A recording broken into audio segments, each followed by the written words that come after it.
On Zoom this evening. Thank you for participating. And good to see Delegate Riley. Others on the screen. When's that? Do I have a motion? Thank you. Thank you. Reynolds, like Rudolph, all in favor of approving the agenda, please say aye. Aye. Opposed? Thank you very much. Under announcements this evening, you've heard this before, but publicly, we're going to welcome Bill Sorensen, Director of Economic Development for Cecil County, to the board. He fills the seat, it's designated by law that it's formerly held by interim Director Sabre Evans. And I would say the Bill and also County Executive Woodburg, Sabre did an outstanding job in representing Cecil County. Absolutely. With that. Bill comes to us from the Director of Regional Business Development for the General Department of Property. He was before that the private sector, he's Vice President of North American Services at Dell-EMC Corporation, Managing Director of Mid-Atlantic Sales at Hewlett-Packard Enterprise. He has a bachelor's degree in economics and mathematics from Charleston University. Go Tigers. Resides in Martin County. Bill, welcome. We look forward to you with. Thank you so much. You received the minutes in advance for September 2022. Do I have a motion to approve the minutes? Minutes in September. Thank you, Mr. Gay Jennings. Do I have a second? I second. Is there any discussion, any corrections regarding the minutes of September? All in favor, please say aye. Aye. Thank you very much. Treasurer, Mr. Hayden, Treasurer's report. Speak to the colorful record report you have. The starting of the balance sheet, our financial condition remains very healthy. We have a little 1.4 million in liquidity. We glance through that information there. What you see is that our really payable, we've got any responsibilities for related to the estimate. $186,000, and we have a receivable coming from the estimate to cover that. So we expect our balance sheet going over this year. We have this $92,000 in the state, which shows long ago by mutual agreement. We ended up not being payments on this one. It well said to Tony, we probably begin some negotiation, conversation with the state about any agreement, and then I'll get about it. So we so that's coming. That's kind of March to do this. But the month of September, we had no material revenue. We didn't anticipate any. We had you see here $38,000 in operating expenses for a month, which were beneath the budget of $959,000. So favorable variance on a year-to-date basis. Was $415,000 in revenue. It's almost entirely support payment we received from its level partner. And we spent $116,000 on various expenses. All of those expense categories are favorable with the budget at this point, with the exception of property management expenses, which are slightly over, but all the work is done on the embankment. More about that. So I think liquidity position is good. We have our operating accounts with the next several months. No material changes anticipating when the financial condition on there. That's my opinion. Thank you, Treasurer Hand is offering this as a motion. Do I have a second to accept the Treasurer's report? Thank you. Any discussion, questions on the Treasurer's report? Favor signify by saying aye. Aye. Thank you very much. We have two committees who will report this evening. First, Chair of the County School Committee, Ms. Green. Thank you, Carl. Just for the record, the County School Committee's mission is to identify options for development of the Tone School site consistent with the historic preservation needs that exist. And as part of this, one of our top priorities over the last year and pretty much perpetually have been security of the site. And to address some of these issues that most people already know about, we are in the process of increasing the number of cameras. We currently have cameras in on the homeschool property. And they're adding 2 of those, and they should be activated sometime in the next month or so. True? Yes. We continue to maintain the perimeter or monitor the condition of the perimeter fencing, and Tony and her contractors rapidly go out there and patch holes, and of course, they're expecting to see, you know, whether there are new penetrations, etc. And there, so we pretty much constant communication with the Cecil County Sheriff's Department, who is on call to respond to any trespassing. So that's been one big effort. The other one that we alluded to over the last 6 months to a year is the condition of headmaster's house, in particular the roof, which until redone, which of course has holes and other things, so moisture is getting through. There's been a process to bring in contractors, get proposals, and also ascertain matching funds from our DGS grant that the BDC received several years ago. And that has been done. It did take time. And so we have contractor proposals, and we are in the process of, I guess, awarding it and getting one of the contractors certified by DGS. And my guess is it's going to come in under what we were budgeted. And that's my Requested for, you know, and whatever it's good. Thank you, Craig. Prior to me, received a report from Mr. Jimmy, all this lovely pictures. Area, Marvin. Well, as you can tell by the lovely pictures, we are done with the never ending thing. Energy involving efforts heavily. The only thing we have now is wait for him to be kind of we're working on top of it. It's done. You can see the pictures. So we're thankful to stop talking about that. The landfill monitoring, nothing really new report. The same good stuff's been happening, but not any problems. So that's what I'll hear about from me on that. And then the sort of the new thing that kicked off is the alternative energy opportunities. We have put together a grant request for expression of interest. I'm not going to read all these dates that I put in my report. I'd like to say that when we come to the next meeting, we'll have something you guys approve as far as what we're going to put out. Request for expression of interest, and be so clear on that. We're not, it's not an RFP. We're not asking very well to do anything other than we're trying to gather some ideas. And the goal of our request for expression of interest is to be it's not specifically as possible. I want to see you find some creativity out there. We had I don't know what I don't know this on but so hopefully practically somewhat like we're finalizing November, bringing to you in December for approval. Get that out of you. That's fine. Not rushing. Finally start to find some feedback. I'm supposed to listen as part of with us on. And there is a again mandatory site meeting. So before they get submitted, we're gonna have here meet with us, go through a little bit of all of the show on screen and national site of this and get the thing. We're gonna this is gonna be a long period speaking family right. So but it's right there is what the questions. Questions? Russian here. You said there's gonna be a site visit, but it's sort of individual site visits. I mean, we were talking about creativity and maybe somebody that's much maybe don't have an knowledge of the area. So the Well, it's fine. Good, by the way. The question is. Certain contracting to certain clients.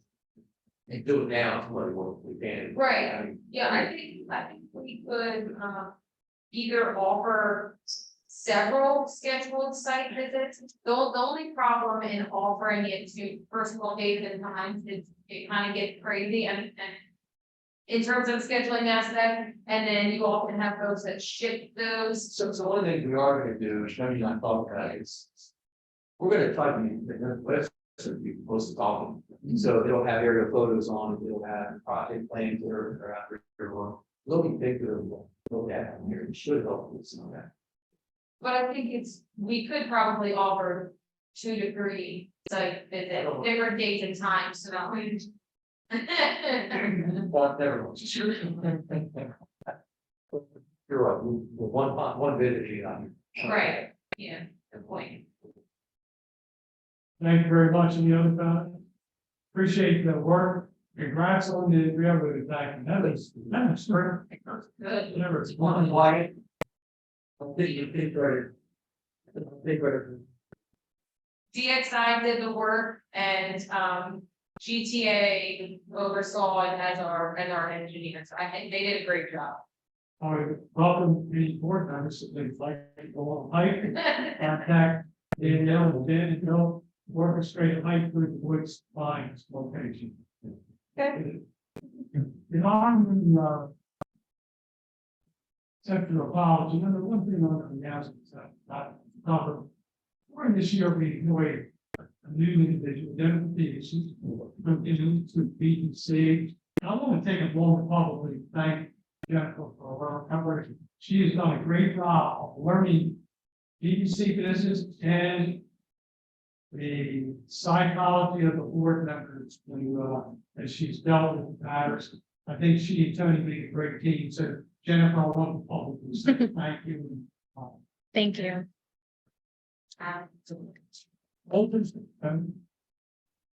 The office renovation, which some, you both are obviously aware of, that we had some water damage. So right now, we've gotten all furniture removed, everything's taken out of the office, so it's empty for the environmental folks to come in. Do some testing and see the extent, what type of mold and the extent, and they'll provide us a professional recommendation on how it needs to be addressed. So as you are all aware, the office is shut down right now. If you need something, Jen and I are on site at times, but we don't have a lot of flexibility to utilize the marketing center right now, and our people been extremely gracious in hosting this. So if you need something, just let us know in advance so we can try and arrange a time to be in there. We'll move the bottom of the agenda. Our next meeting is November 14th. It's because of the holiday, it's the second Monday, so it's a different date than normal. It's 3:30, it'll be in Fort Positive Hall. For many of us, that's what we used to meet every time. It's 3:30, Fort Positive Hall. Tony will have it published on the website as well as remind us, put that over this time. New business. First, we have the election of officers. The nomination committee is the director of Medco and the executive director. So Tom and I spoke this week, and as provided for the memo of the board, we are our slate of officers that we have nominated to serve for the upcoming year, which is November 1st, 2022 through October 31st, 2023. Is Chairman Carl Roberts, Vice Chairman Jim Reynolds, and Treasurer Raymond Ham. We've spoken with all the members and they so graciously accepted and are willing to give us a year of their time. So that is my recommendation to the board for approval. If there is a motion. I move that we approve the recommendation with these adjustments. Yeah. I'll second it.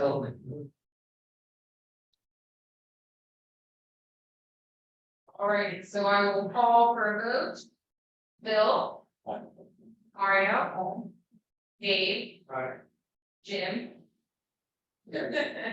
But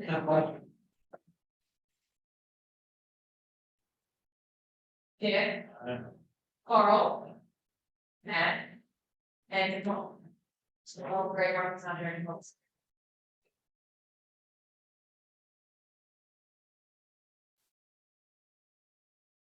Ron, Yes. thank you very much. We appreciate it. Sign that one. appreciate your support, and we'll continue to do our best to possibly fill the name. I go along with this. So the main focus for our annual meeting every year is to provide an update on our year of activities. It has certainly been an exciting year. We'll go through, Jen, you can pull the annual, you can pull the annual for a while. So this beautiful photo is from the groundbreaking ceremony that was here, and the board will vote on our annual report later in the meeting. But our year of activities is focused in that report. Obviously, a large focus was the ESCA and the phase 1 parcel that was transferred in November of last year, right before Thanksgiving. I think we all had a wonderful celebration at that time. So BDC is no longer the owner of that phase 1 parcel, that's 444 acres. MRP is now the whole MRP Industrial Bainbridge is the owner of that property. They very quickly started site development. As you came in, you probably saw some of the photos that have been about. They immediately focused on mass grading for the core parcel, which will produce up to 3.8 million square feet of grade A warehouse with distribution logistics. And the reason we say up to is, for example, a building the size of building A at up to 1.8 million square feet. You could have a user that might want a little bit smaller of a footprint building, but have a little bit more parking, and that's why they keep that flexibility and engineering. But it makes that building one of the largest in the entire East Coast. So it's very exciting. That building will not be built to spec. They will wait for a tenant to make sure that it's exactly what is needed. But as the board members have seen over the past year, they've done a substantial amount of work on the other buildings up there.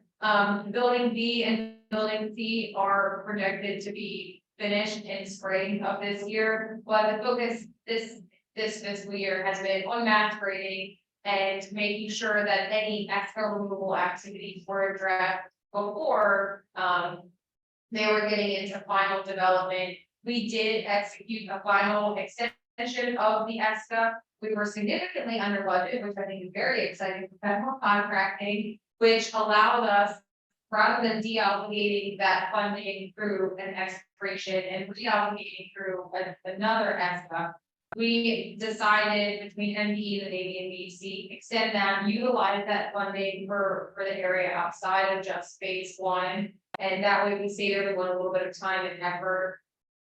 We also then moved looking ahead at phase 2, which is all of the property outside of phase 1, and started some preliminary site planning and conceptual thoughts on what we think could happen within that phase 2 acreage. Even though it's substantially more acreage, we'll fit smaller buildings because of just the natural topography. There's a lot more streams and wetlands and buffers and steep slopes. So the size buildings can be as small, which sound small, 175,000, 200,000 square feet, up to about 600,000 square feet. And then on the eastern side of phase 1, we could fit a building between 700,000 and 800,000 square feet in that area.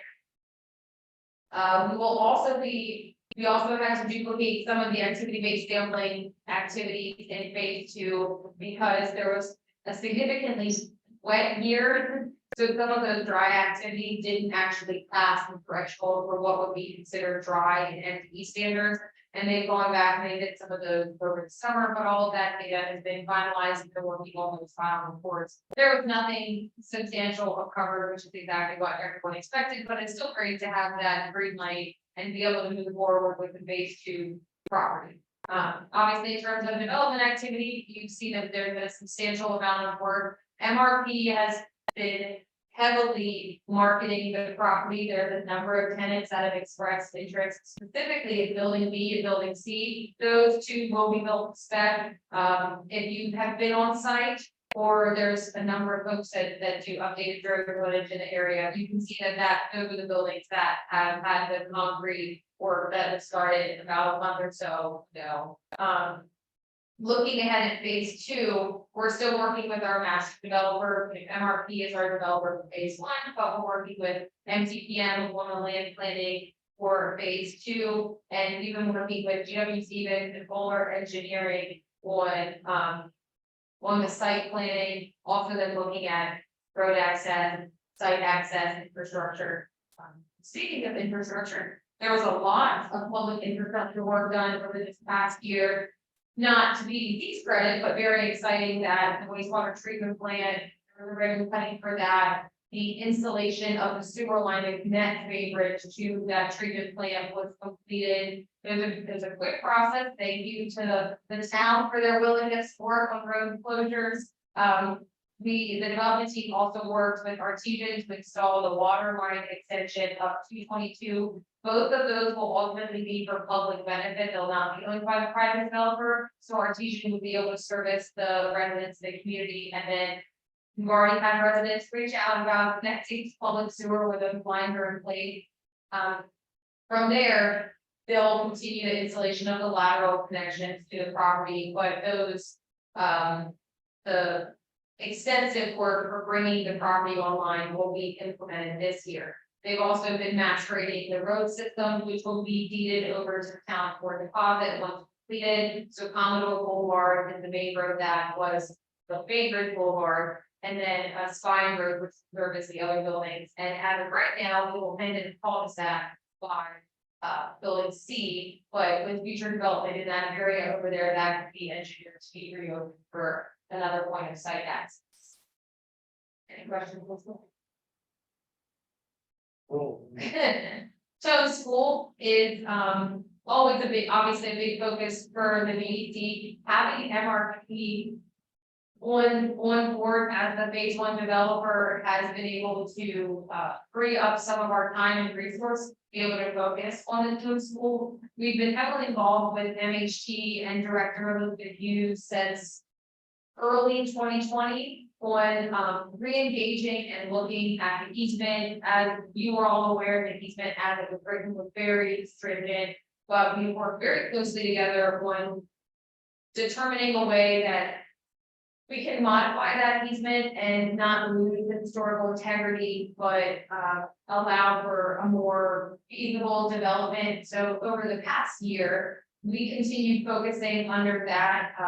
It's an adverse effects process. When you take an easement off of the table, they don't allow for free reign, but they still keep a lot of contingencies and processes and requirements to ensure that historical elements are protected. So we did an updated assessment. We worked with some engineers and contractors on proposals for stabilization, what the order of magnitude that we're looking at, for the cost that we're looking at. Someone might look at a building and think this looks like it's in fairly good shape and it would be overly expensive to rehab it, and you find out it's 3 times what you would have expected. So Fred Warren was a large player in those tasks and helping give their expertise on the historical architecture and the structural integrity of the buildings. We worked very closely with MHQ on every step of that process. They laid out, well, the two parties laid out in last year the process that we followed. In that first, we would have to salvage any architectural elements, any historical building materials. This could be repurposing of granite, the saving of any wrought iron work, any marble work. There would be a requirement for ongoing preservation of Snow Hill, retention of the cultural landscape, which includes the Italian gardens, and MHG would have to give their approval on any buildings that could be deconstructed that were deemed structurally just not safe, that we would not be able to utilize those. So we were in that process with MHT when Senate Bill 541 was passed, which creates the Court of Deposit Historic Park. Obviously, our board members are very familiar with that legislation. It takes the total school campus and then an additional 70 to 100 acres outside of that campus and creates a state and county partnership park, that would preserve the Tone Pool and Snow Hill archaeological site definitely as a state resource. Part of that process was the creation of an advisory task force that would evaluate what type of impacts there would be in this process. Are there any legal hurdles to jump through? Do we do any environmental sampling? Basically, all of the due diligence process to see what needs to be done to transfer the land from BDC to DNR. I believe that report is due to the General Assembly by the end of the year.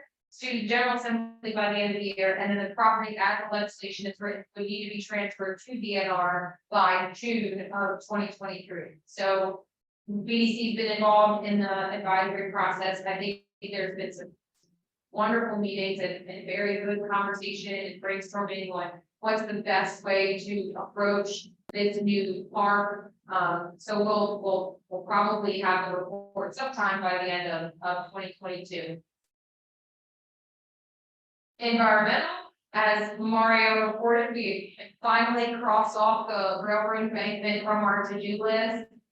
I personally would like to thank NDE, Mark Bank, the state toxicologist. This is not his responsibility whatsoever, but he has been an extremely helpful resource. NDE, as many state offices, is understaffed and they have a lot on their plate, so it's been extremely helpful that we were willing to take over a bit of extra tasks and help us with that. GTA and DXI were great in the implementation of the plan and the site work, and they were very protective of the folks that live in the area. If anyone's ever been back to the railroad embankment, it's very difficult to get back there, and the property owners that live close by were extremely helpful in allowing us to gain access to some of their property. The environmental committee is also going to be working on an expression of interest for alternative energy projects, looking at mainly the landfills, but certainly we don't want to limit it to just that. Administratively, the STAR report, which is the state transparency and accountability reform, was a report came about which wanted to open transparency and requirements for state entities. Like the BDC, there's various, I think MES is for, yes, and MCEC, and I'm sorry, I'm using all these acronyms. So the Maryland Clean Energy Coalition and Maryland Environmental Service were entities of the state, but that which doesn't require that we have to comply with all of the Open Meetings Act parameters and processes, but this accountability reform kind of reopened that topic and said, although we're not state offices, we really should have to comply with a lot of those requirements and conduct a lot more business in open session. So as of October 1st, we are now pulled into that, and Jen is our wonderful expert on the Open Meetings Act. And so that will certainly be a learning curve for some of us, staff and board members. They have been trained on those requirements, and we are hoping that we will not have any issues within the next year, but we'll have open access and video access for each one of our meetings moving forward. Busy here, sorry, I'm trying to keep it succinct. Any questions or comments? I guess it's very nice. With that, and 2023 promises to be active as well. One of the things we're doing in 2023 will establish continuous relationships with our delegation, General Assembly, to ensure that we act in the General Assembly for support. You can see this mission. In the second.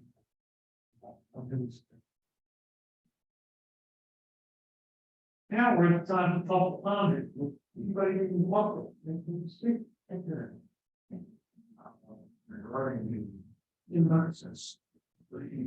they're not very about part of the massive change in the story and walking here on the 20 drive from the The acres of the pretty, probably the earnings. Fix it. We fix it by using the town hall. That might, And we have, I'm serious, we have an excellent. you know, speaker will be fine. But, well, Like, look, be great for Johnson. after you know, One for, after shape or the genetic, yes, sir. Thank you. we're not making. One of the, we will be doing, part of the office renovations is the installation of a Zoom conferencing center. Jed and I think we probably added a lot of gray hairs in the past 6 months trying to figure out how to get the Zoom working effectively and efficiently. And we've accepted that we need a professional to kind of overhaul the BDC office. So while we're after we address those issues and the repairs that are needed, we will have a full conferencing center that will be set up. Accepting that virtual is here to stay, but we want to make sure that the members that are going to participate, they can have a good experience virtually, and that it doesn't disturb folks that are in. It's also a good way for the public to be involved. This things. Anybody on our stream, zooming in today, Dr. Wiley, Dr. Holt, anyone else like to make any comments? You don't have to, obviously. I'm good. This is- Thank If I you. may. Oh, go ahead, Delegate. Oh, I was just gonna say, just a brief thank you to Tony for her expertise at the Port Deposit Historical Park Committee. She has been great in providing all the information that is necessary for the committee, and I thank her personally for her involvement. She's doing an excellent job for the BDC. Thank you. Dr. Holt? Yes, I was going to speak on the same topic that the Port of Deposit group that we sit on. The BDC has been very forthright in providing documents and documentation, and it's been very helpful for the work of this group. So thank you very much.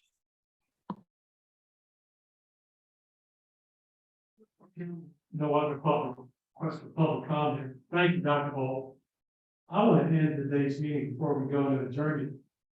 The members of the BDC board, the voting members, are 100% volunteers.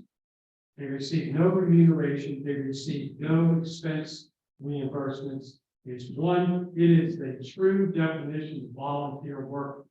Everybody either has other interests or other jobs that they perform during the day and with it. And I appreciate each of you personally taking your role very seriously, for your participation, for your sense of humor that is needed quite often. Okay, with that, we are doing good work. We have, I would say that we have established excellent working relationships with our community partners, which was one of our goals 4 years ago, that we would be a good partner. I'm proud of that, and that takes all of you for doing that. We also have some of the most active ex officio members within the board have ever been on. And I appreciate that. I've got a chance to meet representatives from Department of Commerce or Government Services or MDE or Medco, and so forth. Obviously, our county executive, and with that. But I appreciate the seriousness of which our ex officio members come and not only provide information, but offer resources. They may not know the answer, but they know who to get us in touch with to get the answer and with it. So it's been a good year, but tomorrow the work continues. I'll accept the motion to adjourn. Make a motion. Second. Okay. All in favor, please by saying aye. Aye. Thank you very much. Enjoy your evening.